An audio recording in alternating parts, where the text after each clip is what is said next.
It's Benzinga, bringing Wall Street to Main Street.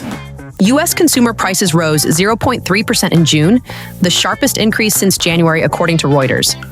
The increase was driven by higher costs for rental housing, gasoline, food, and tariff-sensitive goods, like appliances and apparel. Core inflation, which excludes food and energy, also rose 0.2%, with notable increases in home furnishings, toys, and dental services. Economists say the effects of Trump's new import tariffs, set to take effect August 1st, are just beginning to appear in the data and will likely intensify in July and August. While services inflation remains moderate due to softening consumer demand and a cooling labor market, goods inflation is accelerating. The annual CPI rose 2.7%, while core CPI climbed 2.9%. Trump said Attorney General Pam Bondi should release whatever she thinks is credible on Jeffrey Epstein, as he faces backlash from supporters for downplaying the case, according to the BBC. Bondi drew criticism from Trump's base after stating there was no evidence Epstein kept a client list, contradicting her earlier remarks. Trump defended Attorney General Pam Bondi's handling of the Epstein case. He dismissed ongoing interest in the case as sordid but boring and accused the media and really bad people of keeping it alive. A DOJ and FBI memo released this month stated investigators found no incriminating client list or credible evidence that Epstein blackmailed prominent individuals. Investigators released footage they say supports the medical examiner's conclusion that Epstein died by suicide at the Metropolitan Correctional Center in New York. House Republican leaders are set to advance the Genius Act after Trump said he persuaded conservatives to support it, according to Bloomberg. Earlier in the day, a group of GOP hardliners joined Democrats to block a procedural rule, derailing what Trump had dubbed Crypto Week.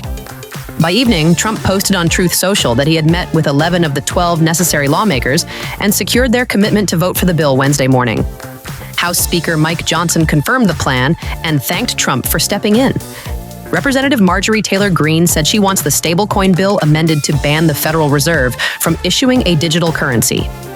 Other conservatives echoed the demand online, which would require the Senate to reconsider the bill. Senator Tom Tillis warned that any unapproved changes could doom the legislation. Several Trump-backed cryptocurrency bills failed to pass a key House procedural vote Tuesday, blocking progress during Crypto Week, according to CNBC. 13 Republicans joined Democrats in a 196 to 223 vote to block the rule needed to advance crypto legislation. A stablecoin regulation bill called the Genius Act, which passed the Senate with some Democratic support, is now stalled in the House after the failed procedural vote. Representative Marjorie Taylor Greene opposed the Genius Act rule vote because it lacked a ban on central bank digital currency and did not allow amendments. President Trump promoted Crypto Week on Truth Social and urged House Republicans to support the Genius Act, calling it a critical step toward U.S. leadership in digital assets. He claimed the bill would put America far ahead of global competitors and emphasized that all Republicans should vote yes. President Trump is expected to sign an executive order directing the Labor Department and SEC to ease restrictions on 401k investments in private market assets, the Wall Street Journal reported.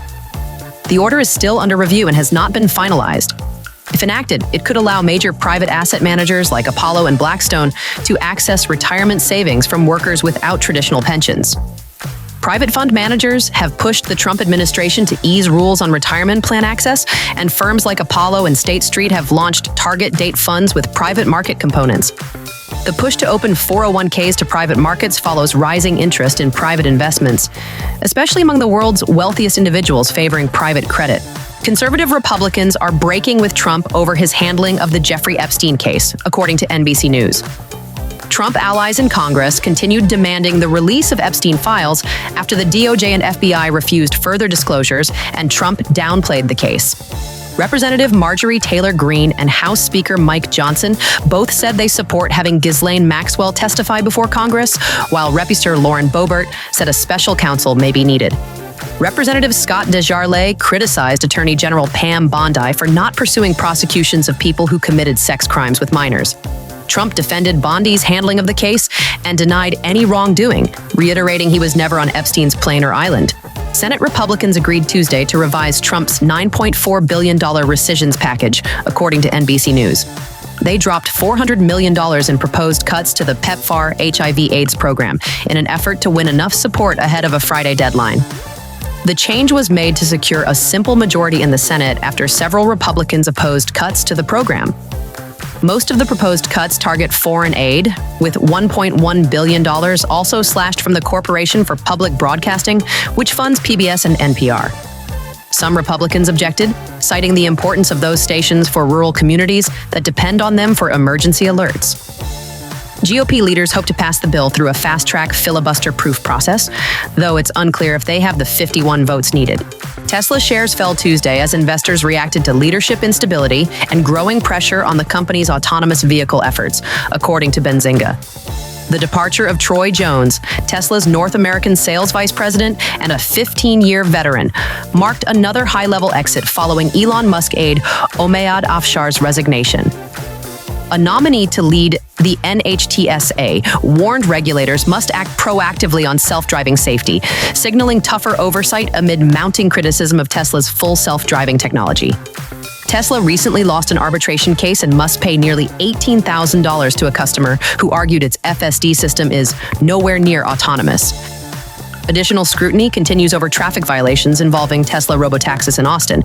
Shares closed down 1.93%. Amazon will launch 24 of its Project Kuiper internet satellites early Wednesday aboard a SpaceX Falcon 9 rocket, according to TechCrunch. The move marks an unusual collaboration between two fierce rivals in the race to dominate low Earth orbit.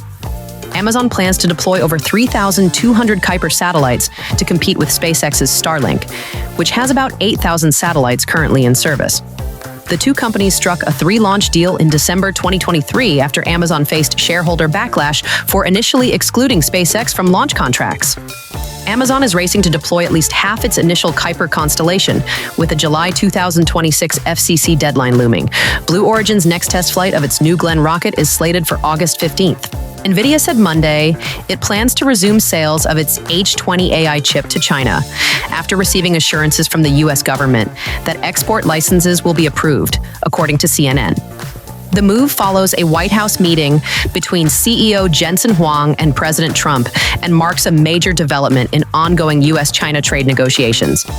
Commerce Secretary Howard Lutnick confirmed the resumed sales are part of a broader agreement involving Chinese rare earth exports and U.S. tech restrictions. Nvidia previously halted H20 shipments in April after new licensing rules. It estimates it lost $2.5 billion in the first quarter and could miss $8 billion more in the second quarter due to the pause. Nvidia, now valued at $4 trillion, relies on China for 13% of its revenue and has warned that excessive controls could push China to develop its own competing technologies. Wedbush analyst Daniel Ives forecasted Nvidia's market cap to hit $5 trillion, according to Benzinga. The analyst cited strong AI momentum and a U.S. green light for H20 chip exports to China that could add $30 to $40 billion in annual revenue. Speaking on the Modic on Money podcast, Ives called the decision a watershed moment and said Nvidia could become the world's most valuable company. He projected a tech rally through year-end, with the Nasdaq potentially reaching 25,000, driven by AI's shift to the consumer phase and favorable U.S. policy under President Trump. Ives dismissed China's AI push as dependent on Nvidia GPUs and predicted a strong second half for Bitcoin and Ethereum. MP Materials announced a $500 million deal with Apple to supply recycled rare earth magnets for iPhones and other tech products, according to AP. The deal follows a $400 million Pentagon investment that makes the U.S. government the company's largest shareholder and guarantees a 10-year price floor for rare earths like neodymium and praseodymium. Analysts say the Pentagon's backing ensures stable revenue and shields MP from China's state-subsidized price competition. The Apple deal adds momentum but won't meet total demand, as rare earths remain central to trade tensions with China. MP Materials deals coincide with a U.S.-China truce, easing non-tariff measures, though both sides continue efforts to reduce mutual dependency despite unresolved tensions. ASML holding shares dropped nearly 7% Wednesday, according to the Wall Street Journal. The Dutch chip equipment maker said it could no longer confirm growth for 2026 due to macroeconomic and geopolitical uncertainty, including Trump's threatened tariffs on EU goods. The company narrowed its 2025 sales outlook to about $37.71 billion and projected a 52% gross margin. CFO Roger Dassin warned that both direct and indirect impacts from tariffs remain unclear. Demand for AI-related tools stayed strong, though interest in legacy chip-making equipment softened. Roblox is launching a new licensing platform featuring the Roblox License Manager and Licenses Catalog to democratize IP access for game creators, according to Benzinga.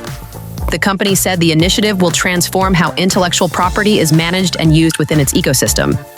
Roblox's new tools let rights holders license IP directly to creators, simplifying a process previously dominated by large studios due to its complexity. Roblox's License Manager allows IP owners to customize terms, track usage, and grant licenses to creators in hours rather than months. Netflix and Lionsgate are offering popular franchises like Stranger Things, Squid Game, Twilight, and Saw for use on Roblox. The company aims for 10% of gaming content revenue to run through its ecosystem as part of a broader plan to expand IP access and licensing options for creators.